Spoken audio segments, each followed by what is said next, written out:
lamang ang ginawa namin. Eto, para magtuloy-tuloy ang aming internet, mga beshi.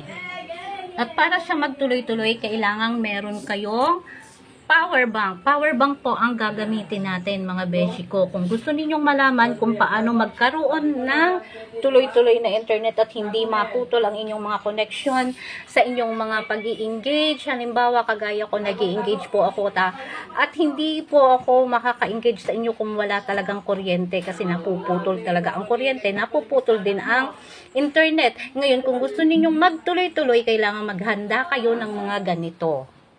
Kauna-unahang inihahanda ay ang power bank. I-full ninyo kasi syempre buong maghapon walang kuryente, so kailangan kong talagang at yung pinaka-importante, dapat kayo merong ganito, ano ba ang tawag dito, wire na isasaksak ninyo, i-connect ninyo hanggang dito sa inyong